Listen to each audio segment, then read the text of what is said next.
Is going on? What is going on, everybody? It is Saturday, April 6th, 2024. I am Julien Stoutt, licensed personal trainer, licensed PE teacher, world record powerlifter, special education teacher, here to take the fear out of fitness. We're about to take off and class is in session. So, if you're hearing in the background, if it sounds like I'm in a wind tunnel, or if it sounds like I'm, in a hurricane or something, well, it goes to show you that you are very perceptive, because we are in high wind warnings here. We're going to experience wind gusts as high as 85 miles an hour. So you might hear a little bit of window rattling. You might hear some howling. Everything's good. We're safe. All right. We're about to go into test mode here next week as a teacher, so I'm very stressed out. And I got to go talk to Uncle Sam tomorrow, because, that's that time. It's time to PTG. If y'all know what that means, I'm going to leave it alone because I want things to go well. But if you know what PTG means, if you don't know what PTG means, go holler at Coast Contra, and they have a song about it. All right. And if you don't know, you'll know soon enough. However, today's topic is not about any of those things. You see the title in the thumbnail. You see the title in the screenshot. To clean or not to clean? That is the question. And for me, and others of a certain culture, we clean our chicken. We clean our foods, depending on what it is specifically, right? Now, within that, I will say, I stand on the line of both. If it is a processed, frozen version of chicken, I don't bother. Because it was processed and now it is frozen. That means in transportation, there's no possible way that it raised to a temperature to where bacteria, unless somebody was being vile, which in turn should let me know I should probably wash it anyway. But for the most part, it is a simple procedure of it's been frozen the whole time. Bacteria could not have possibly populated to such a degree where salmonella will affect me. Therefore, I have nothing to worry about, so therefore I'm good. If it is processed in the sense where it's chicken and it is breaded and all this other stuff, it's already done. Don't even bother, because you can't wash it now. However, if it was raw and it was transported raw and it wasn't frozen but refrigerated, nah, we gonna wash that chicken. All right. And at least for me, I know plenty of white people that do wash their meat. I don't know a lot of white people that wash their meat, but I do know some that do. And since that's the case, I'm not going to lump everybody of the Caucasian persuasion in the same category, but it is highly probable that if you're Caucasian, you don't wash your meat. So for those of y'all who are Caucasian watching this channel, put a 1 in the chat if you do wash your meat.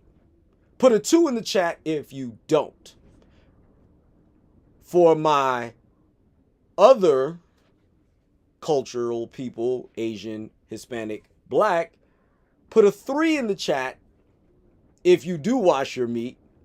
Put a 4 if you don't. Or if you're like me, everybody of every persuasion, you stand kind of like 50-50 depending on what it is, put a 5 in the chat. No, that's a little bit much. Caucasians, put a 1 if you wash it, 2 if you don't. All other cultures, put a 3 if you do, put a 4 if you don't. And if you are of any culture, put a 5 in the chat if you stand in the middle. But I digress, because here's the deal. What I will say is this.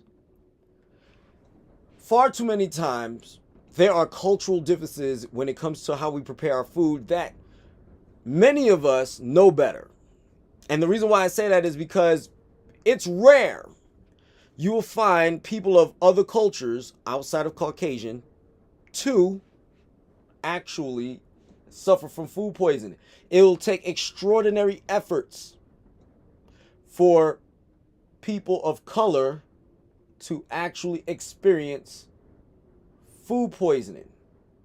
And why am I saying that? Because it's relatively true. And we're going to go ahead and look that up.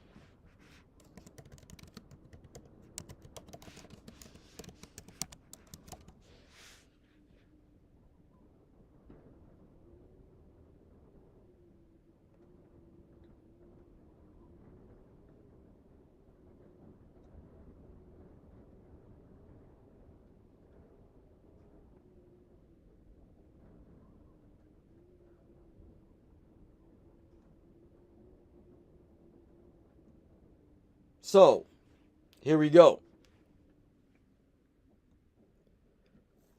About to share my screen with y'all because this actually, let's look at the International Association of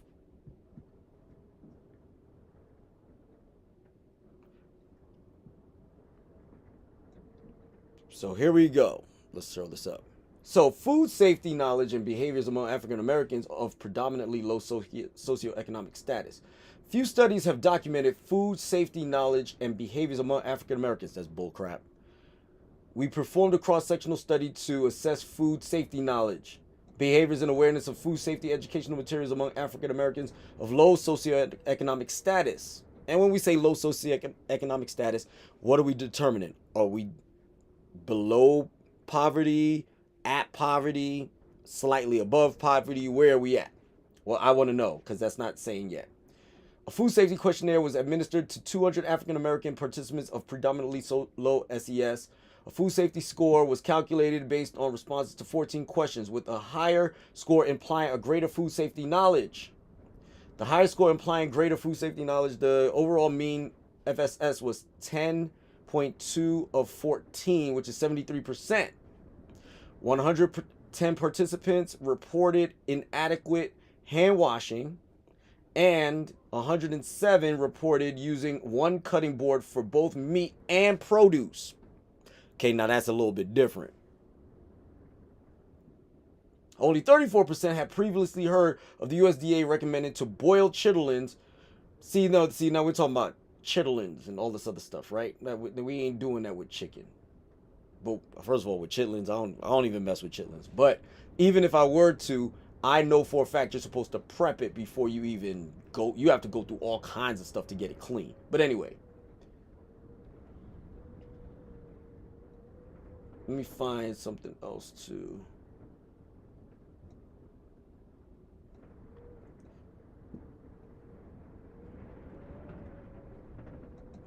So here we go. Since our target population was a low SES African Americans, participants were recruited via flyers and intercept communication at 2 public health clinics in the metropolitan Chicago area, predominantly serving people of color with gross income levels at or below 130% of the federal poverty guidelines. So you're just talking to really poor people. You ain't talking about regular people.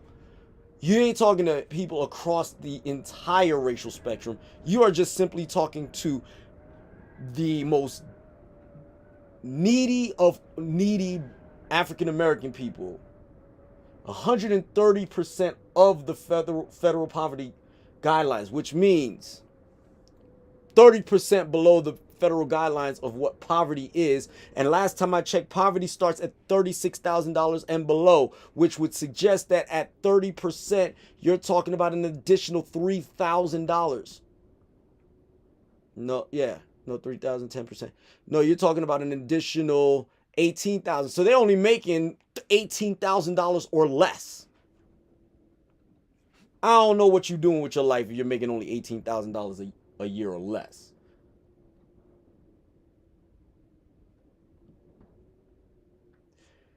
So let's see. Participants were excluded if they could not consent for themselves, did not speak English fluently, were younger than 18 years, or were not primarily responsible for preparing foods in their home.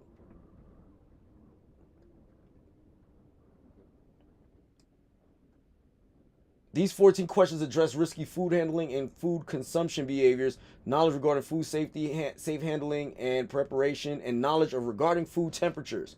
The maximum FSS was 14. So I want to know what the questions were. Results, let's see.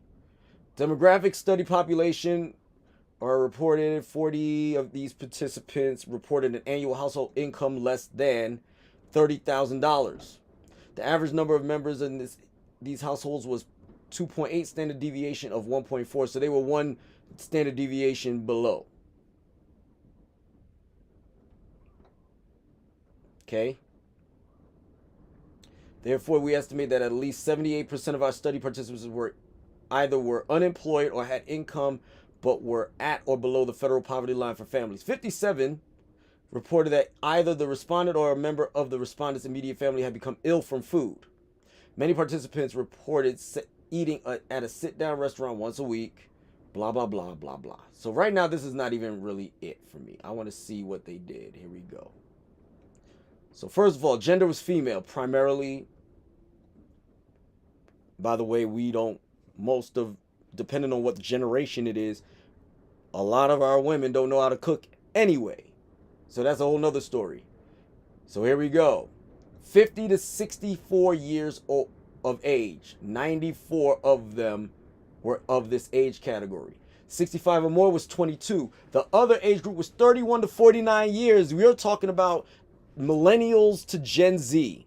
I mean, Generation X to millennials. Guess what? This is the generation that don't cook. Right here. Right? This is the generation that really don't cook. Primarily. And then on top of that, you're adding on to it poverty on top of that. I think this particular study is a little skewed, if you ask me. They live in an apartment, they live in a house, or ever worked as a food handler. 78.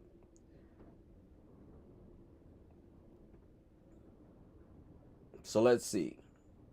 78 received food stamps. Only 4 people make $75,000 or more. 10. So let's see. 6, 9, that's 18, 18, 28, 29, 30, 40, 41. okay, of these participants. And then, yeah, we're not.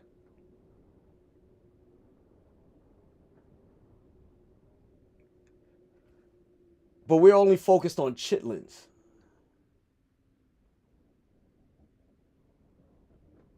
Okay, here we go. Oh, this is beautiful. Here we go. Here's the questions. Responses to 14 safety food handlers. Is it okay to eat meat past its expiration date if it looks fine or smells fine? Say it's not okay. The correct answer is not okay. Expiration date, not sell by date. So now here's the thing. A lot of people do get this a little bit mixed up. Sell by date, expiration date are two completely different things. If you have a sell by date of today, you still can get it to the freezer and preserve it before it expires. If you got it into the freezer before this expiration date, you should be fine. If it's raw, if you got it to the freezer and it didn't heat up and then cool off again within a relatively reasonable period of time, and you got it to the freezer before its expiration date, you should be fine for, I believe, 6 months. Don't quote me on that, but it should be. Is it okay to eat a pork chop that is rare? Hell no. Not okay. Is it okay to eat store-bought hot dogs without heating them up first? It is not okay. That's gross. Is it okay to put meats next to fruits, vegetables in your grocery cart? No, it is not. Don't do it. For the love of God. If raw vegetables for salad are accidentally splashed with a few drops of raw chicken juice, should you rinse the vegetables in water, throw the vegetables away? Dog, throw them away. Just throw them away. Raw chicken juice got on it. Don't even think about eating that salad. For the love of God. Is it okay to thaw ground meat on the counter? Ew. Okay, no. Is it okay to use color or of beef as a reliable indicator of doneness? No. But if you know how to cook meat, you should be able to recognize by the color of the meat if it's done or not. Let's keep it a bean. If you're making steak and you're making it rare, medium rare, whatever, you already know how to get to those. To me, if it's a steak, you should be using a meat thermometer. If you are not, shame on you.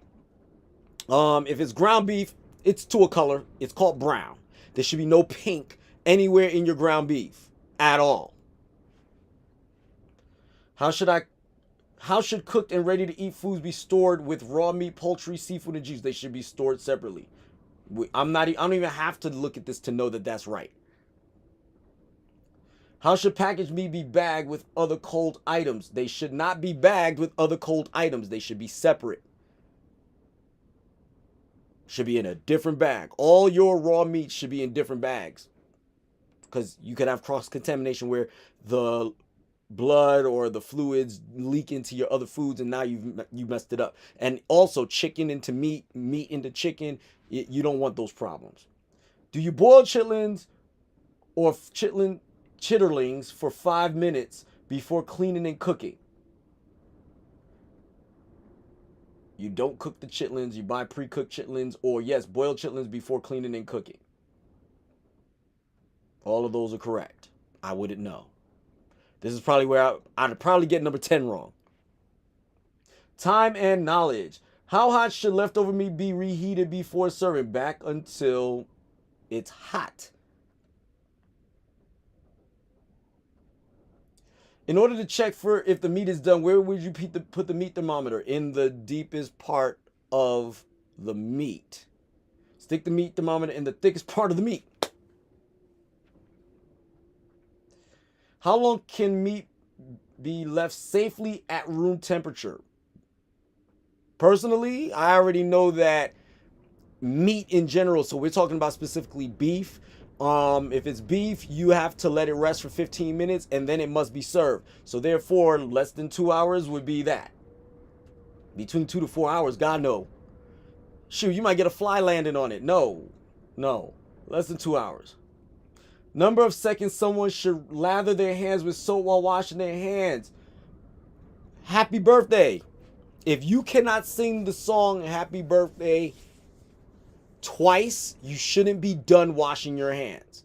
If you have long nails, you should be scrubbing underneath your nails. If you don't have nails, you should still scrub your nails if you have a nail brush scrubber to actually use them. Just me, all right? So, but this is a little bit skewed, so I'm going to go back. So I'm going to look at this.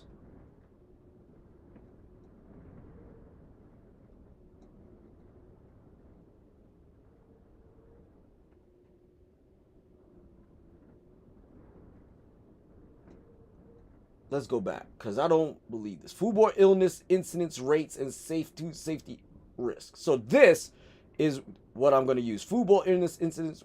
Okay, here we go.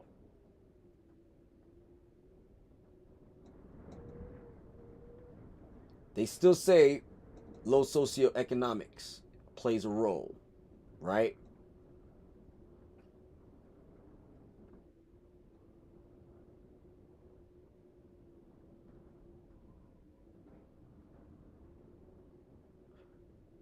I'm reading here, so give me a minute. I'm just trying to.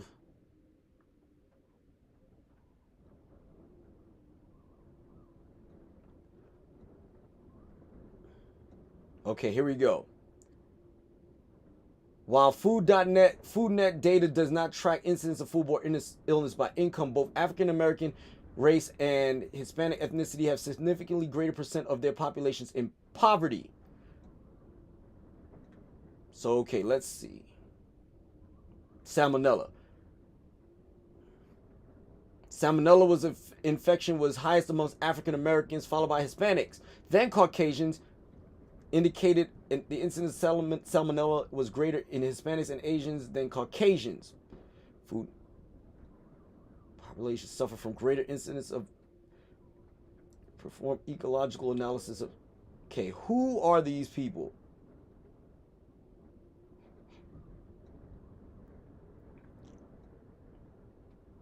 Incident rates per 100,000 population of bacteria causes foodborne by race and ethnicity. Okay, so here we go.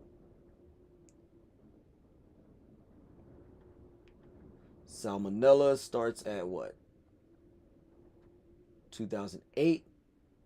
So here we go. We just went off the rails, didn't we?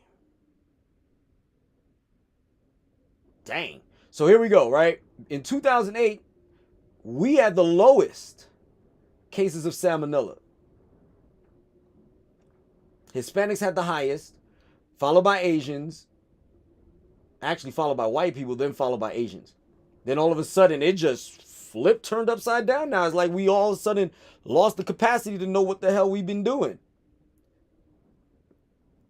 Listeria, Shingles, Listeria, here we go. Listeria, we all catch Listeria at the same rate, except Hispanics catch it and Asians catch it at a higher rate. E. coli, which means you got boo-boo in your food. Here we go. E. coli is the lowest amongst black people. All right. Yersinia, I don't know what Yersinia is. I have no idea what that is. But African Americans are the lowest. Okay. So here's the deal. As you can see, it's a little bit on both ends of the spectrum to me, because I don't believe that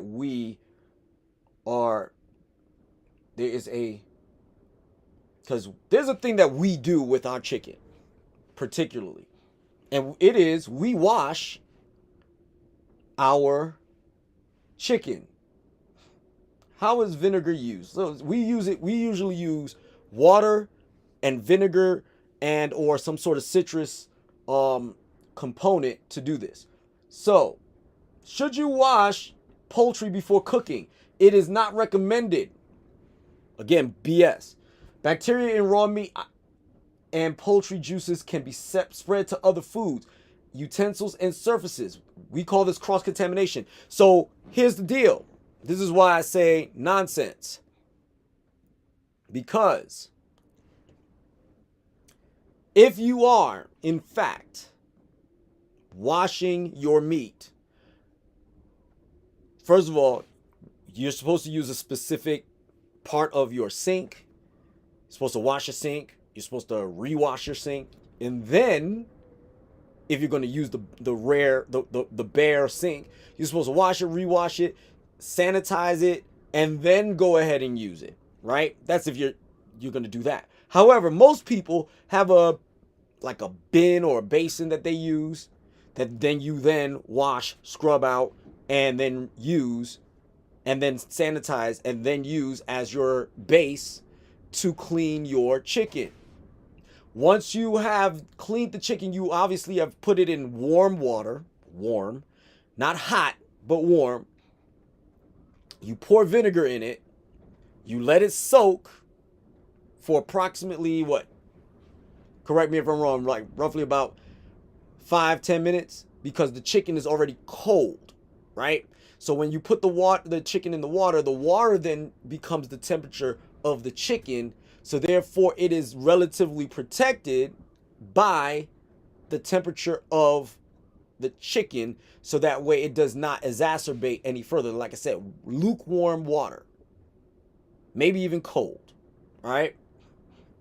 So with that being said, then you leave it in there, you let it clean, you then turn around, and if it's like freshly slaughtered chicken, you then turn around and you start scraping off all the stuff off the skin as you are putting it into a separate container for chicken and chicken alone. Whatever utensils you used, you do not put it back in the population. It actually has to go into its own separate population to then be re-washed. You cannot go back and use those same utensils that you just used to clean the chicken. Like if you used a fork to pull the chicken out of the container and then put it into this bin or the sink, you can't turn around and use that fork to then turn it in the fried chicken. That's just gross. You got to put it up and get a new fork, start using that to make whatever chicken version of style of chicken you're going to make. And then again, you use that fork that raw fork, the raw fork 2 that you use to transfer from the cleaned pile, the clean chicken pile, into, say, the frying pan. You cannot use that same fork to pull that chicken out. You got to get another fork.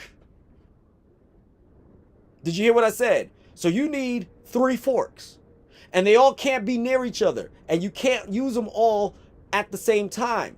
You have to go raw chicken to be cleaned, separated. Raw chicken to cook, separate. Cooked chicken to new container, separate. Does that make sense?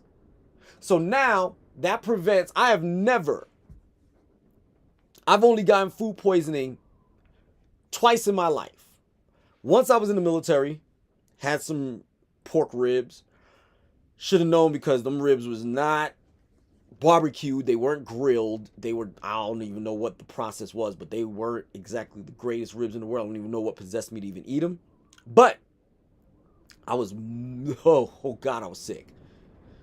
And then the second time is my dumb behind made some chicken, left it in the oven for about a couple hours. And I figured that my behind could go back and eat it. It's safe. It's been in the oven. The oven's been warm for this long a time. And I just got around back to it, and I ate it, and I was miserable. It was so bad. It was so bad my wife had to come.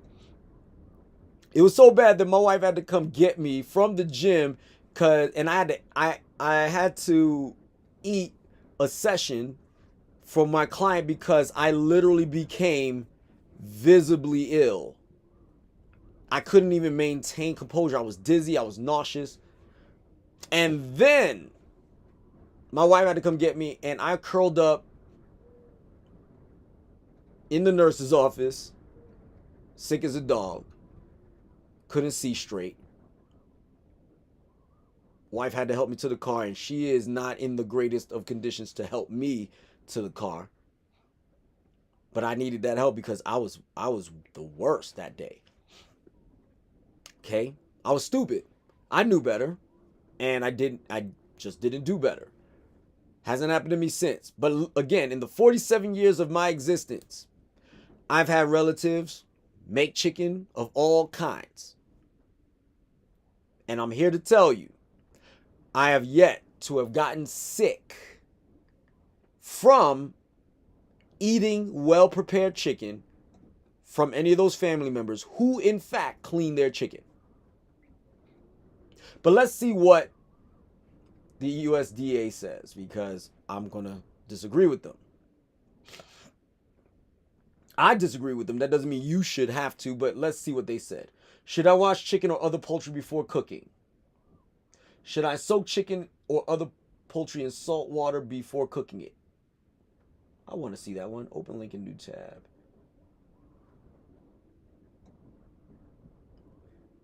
Washing poultry before cooking is not recommended. Bacteria in raw meat and poultry juices can spread to other foods and utensils. We read that part. Some consumers think that they are removing bacteria and making their meat or poultry safe through washing. However, some of the bacteria is so tightly attached that you could not remove them no matter how many times you washed. But there are other types of bacteria that can easily be washed off and splashed on the other surfaces of your kitchen. This is why you separate all of that. But anyway, common sense. Failure to clean these contaminated areas leads to foodborne illnesses. Obviously, if you're splashing chicken water all on your counter, first of all, you shouldn't even be putting food on your counter. Nothing should be even near your chicken when you're cleaning it. But let's say you are dumb enough to do that. Now what? Let's say it's splashing all on the surfaces of your kitchen counter. What should we do, boys and girls? Correct, wash it. Clean the dang blasted countertop with some sort of disinfectant wipes. Use a disinfectant wipe. Use a disinfectant spray. Use a disinfectant cleaner to clean off before you start going off again. What you think? You're just going to start... Here it goes. You start cooking. Oh, splash, splish, splash. Oh, I'm going to take my nice, lovely countertop that has chicken juice all over it, regardless of whether it's vinegar water or not, which I don't know about you, but chicken water after being cleaned in vinegar stinks to high hell. You do not want that stuff. You don't want that stuff on there. What's wrong with you? So then all of a sudden I'm just going to cook. Oh yeah, I got my pork ribs. I'm going to drop it on the counter and start pulling off the membrane off the back. Then I'm going to rub it with seasoning and then I'm going to grill it. Hamburger patties, I'm going to start making it. My hands ain't been rewashed. I'm still touching all this other stuff. Who does that? What moron do you know does that? Well, correction, because I know for a fact. You go... Oh, man. Kristen Johnson Comedy, man. I love you. I love you a lot. Uncle Nathaniel. Now, what do we have here? Right?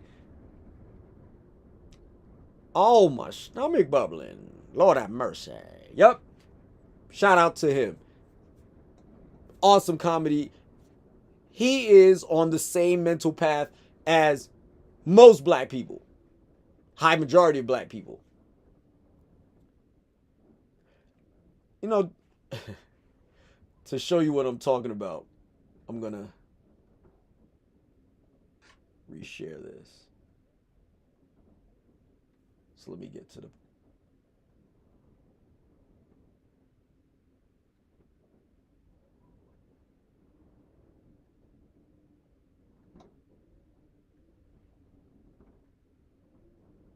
Here we go. So now let's look Kristen Johnson.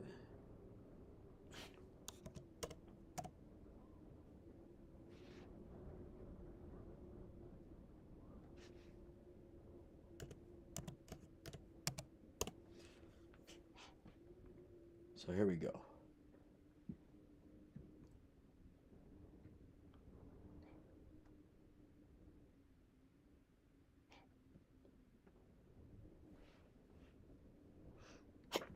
Oh, excuse me. Whew. So let's see, because this is where, shout out to Kristen Johnson Comedy. Please don't flag my stuff because I'm trying to actually react to some of your stuff, but I got to find the right ones. Wait a minute. Did she just heat up that ground beef in that meat department packaging? What's happening here?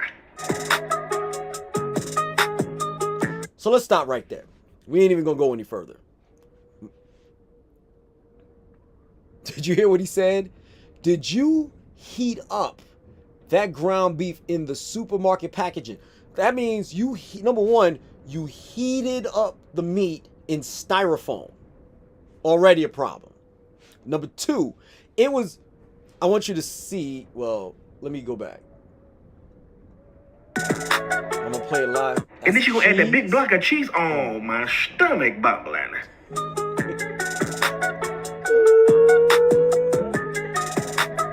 Who is she cooking that for?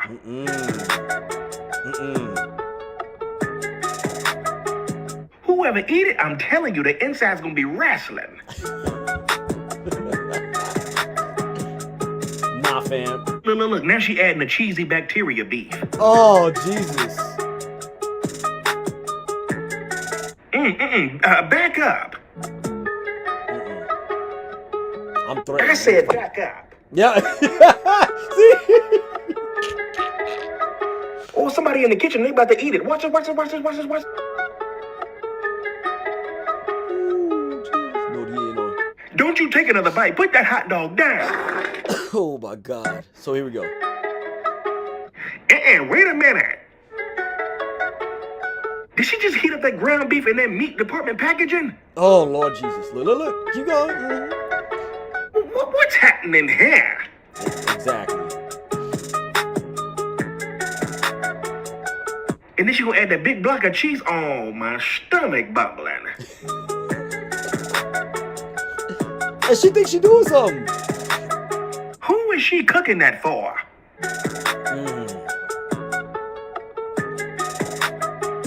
Whoever eat it, I'm telling you, the inside's gonna be wrestling. First of all, she didn't even boil the dang hot dogs. She just stuck them in the microwave.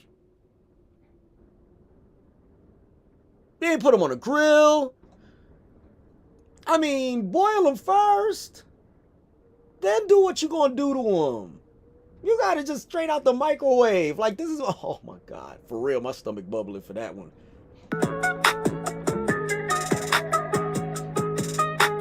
Look, now she adding the cheesy bacteria beef.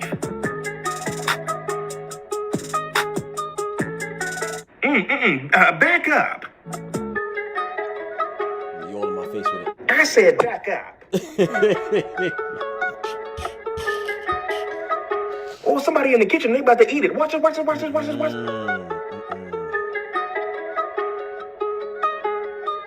Don't you take another bite. Put that hot dog down. Okay. Let me see if I can find another one, because these be...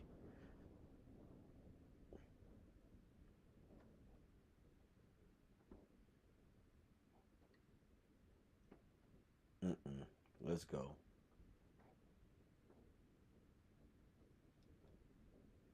Let me see if this is a good one. Start off by boiling 4 cups of water. Throw in 2 packs of the 6-ounce Jell-O. Okay, so you're just making Jell-O. That can't be too bad. Pour your Jell-O into the mold. Mix in 4 cups of cold water. See, easy peasy. You can't mess up no Jell-O. We got us some chopped garlic. Garlic? Wait a minute. Some onion you can use. Onions? Wait, what's happening here?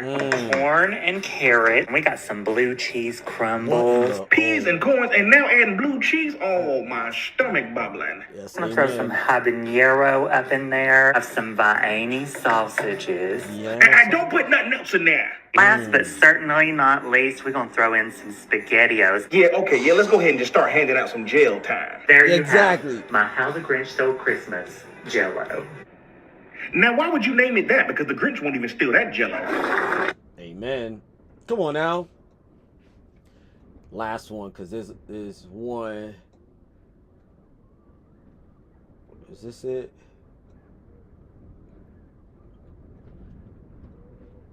He has so many of these, it's like, it's not even funny, but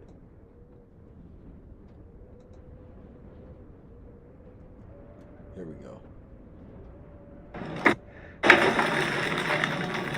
Okay, so she's making some little sausages. Coming in with our cheese whiz, Oh God. Cheese whiz. Hormel chili with beans. Straight out the can. This is not. Now she adding chili. Wait, what's happening here? It's about to be the Super Bowl. You're having people over. This is the perfect meal for that. Yeah, my people ain't eating that. They see that and they gonna skip right over it. Sweet Baby Ray's barbecue sauce.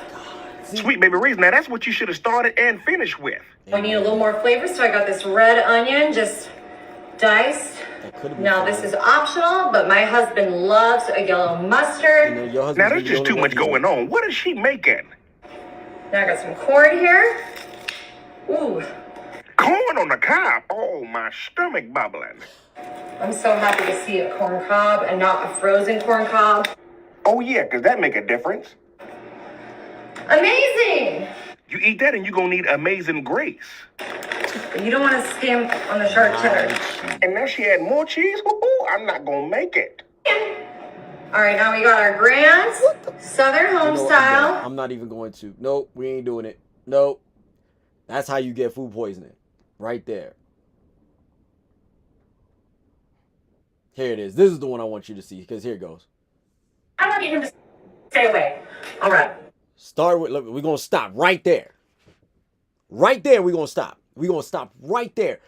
I'm sorry. We're going to stop right there. We are going to stop right there. Sorry. We're going to,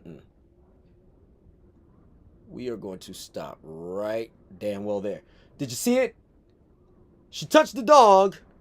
Now she's handling raw dough. No different than handling poultry. You just touched the dough. I'm gonna tell you right here. I didn't even see this one yet. I watch him regularly. I haven't even seen this one yet. Touch the raw dough after picking up a dog. Wrong answer. Just have a cat in her hand. Or a cat. All right. So now, what we gonna do is... What we gonna do is give you some time to wash your hands. Strike one. We gonna take some And you heat. patting all the... You just patting it at just patting. After you done touched the cat or a dog, whatever animal that was, you done touched the animal, and now you want to touch the meat. You want to touch your stuff. Come on now. Right here, I have this organic. And she about to keep on. And then you got the nerve to be organic. Like, you got to be healthy. It can't be... I can't have pesticides in my food, but yeah, you are touching your animal. If that was a cat, you're touching an animal that defecates in pretty much clay and sand, does not bathe on a regular basis, and you just picked it up, touched it, and didn't go wash your hands. Oh, wait, keep going. With them kitten mittens. Because I like the way it tastes, but we're just gonna put a little bit. Watch this, watch this, watch this, watch this, watch this, watch this, watch. Okay, our next step here. Okay, cat and the cat. Oh my God, the cat is on the counter. Counter. The cat. Yo, I need some help. Now I got pizza sauce on my white cat. What am I supposed to do? So now we're gonna take some pepperoni. More like Oh, and now you got pork products and you're touching it with the cat. Oh my God. pepperoni. And sometimes I put extra sauce. And you're touching dairy products. So you're gonna have a catastrophe. A pizza catastrophe. That's what that is. Now, again, I haven't seen this. Pizza catastrophe. This is what I'm looking at. It depends on what you like. And here's Kevin the cat. Okay. Oh my God.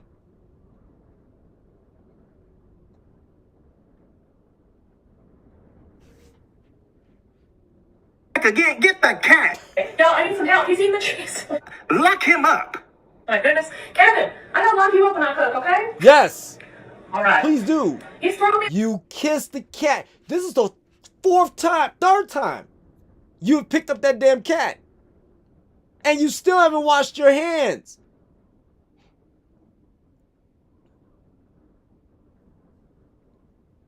He throwing me off. I see Kevin the cat. He's coming back. Number 5. Number 4. Get the... boy. No, you can't. He ain't got no cage. You know, He is a bad boy. Fred, you gotta help me get cat The more I see that cat, the more my stomach bubbling. out. Amen. We're just gonna push the sides down, okay? Because we want to make sure it's and you completely just closed. I touching can't it get up. too upset. I'm gonna let something go. Lord have mercy. All right. And then what we're gonna do here, I'm gonna move this back a little bit. Okay, That food belongs to the cat now. Fred, you gotta help me with Kevin the cat. Yeah, can we get him out of here while I'm trying to Kevin. cook? I'm gonna pass on the meow meal. There you go. All right. So, oh my Jesus. You can't eat at everybody's house. No, you can't eat at everybody's house.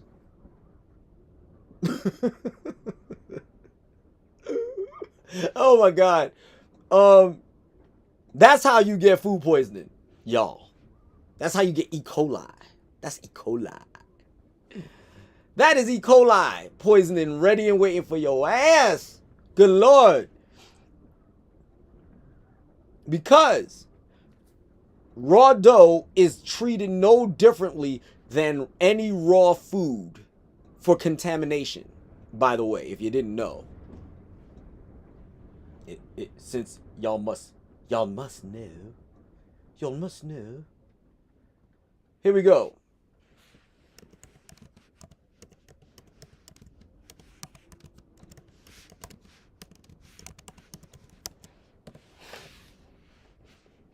Don't taste or eat raw, unbaked dough or batter. Don't let children handle raw dough, including clay and dough for crafts. Uncooked flour and raw eggs contain germs that can make you sick if you taste raw dough. Wash your hands, bowls, utensils, and countertops after handling raw flour, eggs, or dough. Why should I?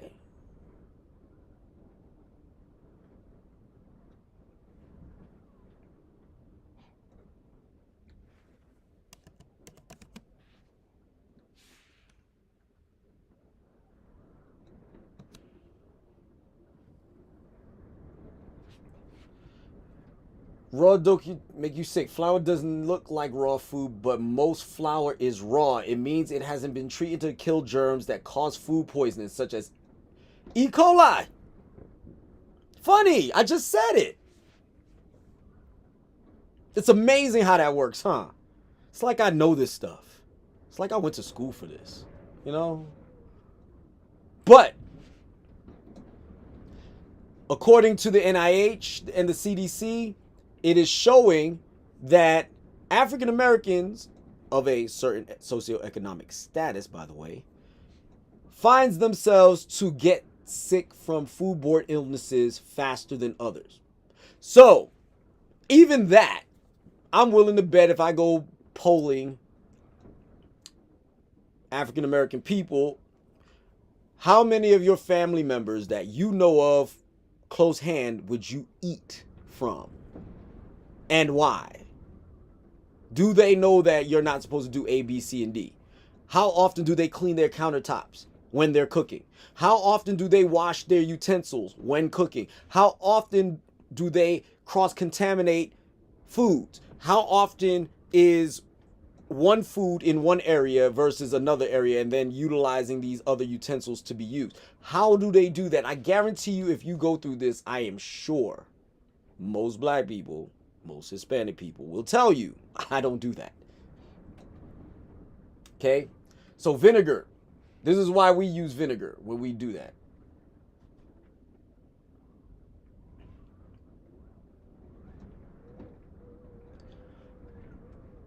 Vinegar can change the texture of foods. It breaks down the chemical structure of protein, such as when it is used as a marinade to tenderize meat and fish, which is what we don't typically use vinegar for that. But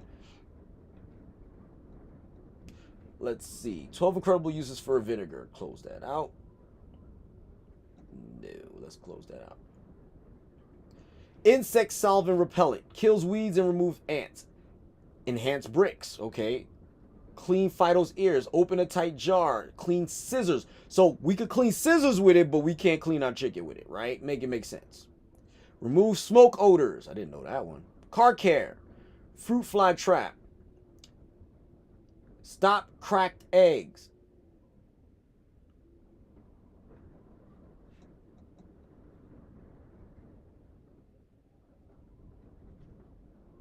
Interesting.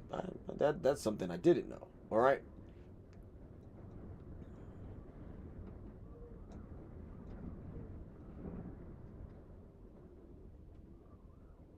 You clean with vinegar, right? So let me ask a question.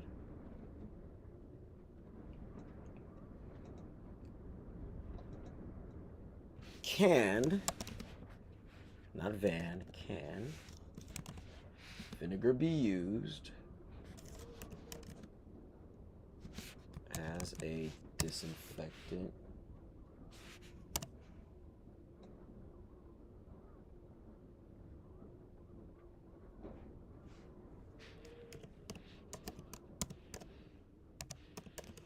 for food?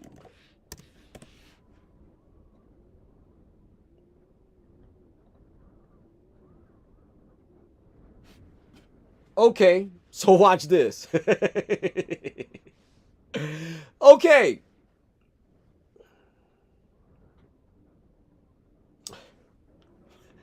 I'm not even going to read it. I'm going to let y'all read it. Here we go.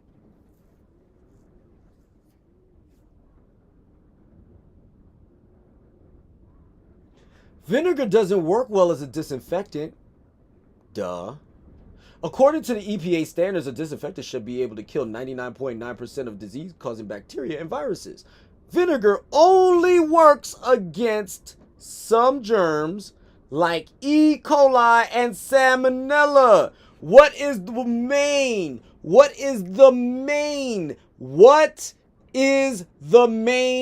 cause of E. coli and Salmonella poisoning in food? I don't know. Chicken? Poultry? Good Lord.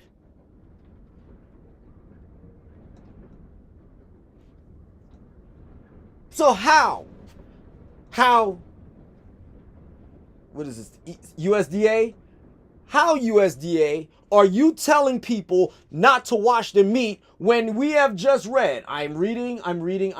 Why? I'm reading again. Can vinegar be used as a disinfectant for food?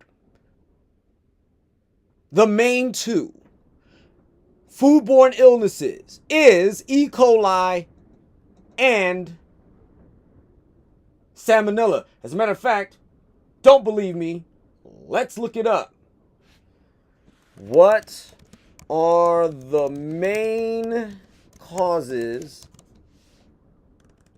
What are the main bacterias that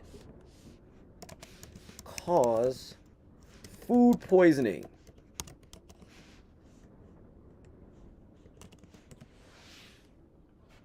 Salmonella, staph, norovirus, which you get on ships, by the way. You usually get that in three main bacteria found in food: Listeria, Salmonella, E. coli.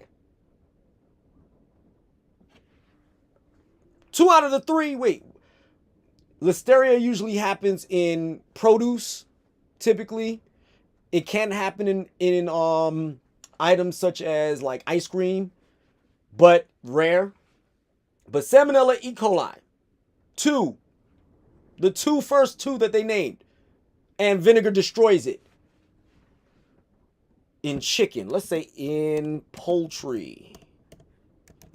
Look it up. Here we go. Salmonella.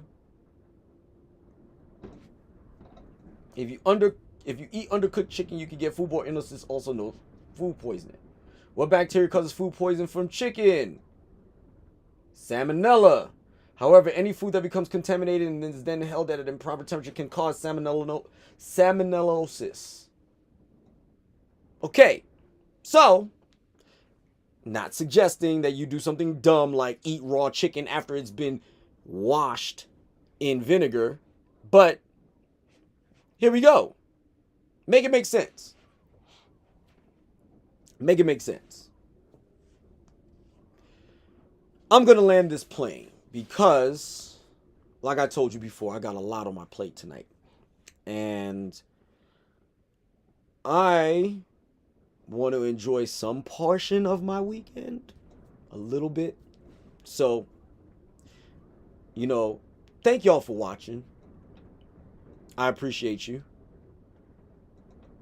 If you made it this far, if you didn't pull your hair out, if you didn't scream bloody murder watching some of those Christian Johnson comedy videos.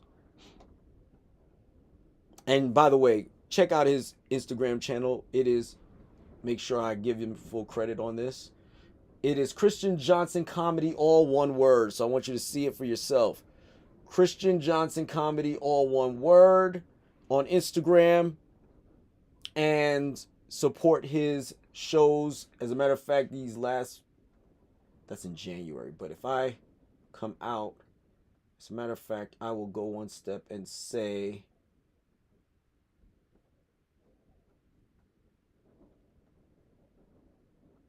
he's in Kansas City. He'll be in Virginia Beach. So let's see. I have it right here. Tomorrow he'll be in Hartford, Connecticut, Richmond, Virginia on the 10th, Virginia Beach on the 11th, and Cincinnati, Ohio on a later date that I cannot see because I don't want to go through his video just like that. But do support the brother because he is hilarious just on Instagram alone, and I've seen clips of his comedy. When he comes to Colorado Springs, I promise you I'm going. Me and the missus is going. I'm going to make it my business to go. All right? So, Christian Johnson. Oh, by the way, Christian Johnson, when he's playing Uncle Nathaniel in certain positions, he looks like my little brother. Just so you know. He knows it. We all know it. However, when I get a chance to see your comedy, I am going to support your endeavor for sure. But anyway, I digress. As you can see, this particular situation is all over the place because the CDC and all these other, and the USDA is recommending you don't wash your meat because you could cross-contaminate and all that. Yeah, if you're an idiot, you can cross-contaminate your food. But if you know that cross-contamination really happens more with chicken than any other, chicken and pork than any other meat on the planet, you will make sure that you are handling your chicken and your pork with extreme care. And your beef, truthfully, but yes, everything with extreme care. Okay, that's number one. Number two, if vinegar kills E. coli and salmonella, and I wash my chicken in vinegar, doesn't that minimize my chances of actually getting food poisoning?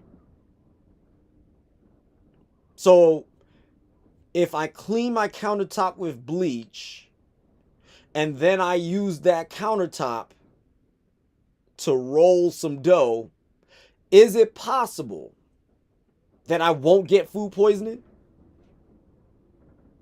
Because I'm not my countertop is no longer contaminated. These are the common sense factors that I always like to point out when looking at things from a common sense perspective. There's certain things that we take for granted when it comes to old school versus new. This new school method of just go ahead and do this because it won't matter because the heat from the oven will possibly kill it faster than anything else. Bull. Okay? Don't. I suggest wash your meat in vinegar. White distilled vinegar or apple cider vinegar, your choice. But my recommendation is wash your meat so that you can be the best you. Guys, I appreciate your time. Don't forget to like, subscribe, share, follow me on Facebook, Instagram, and on YouTube. Have a nice day. Be the best you. Class is Stoutt.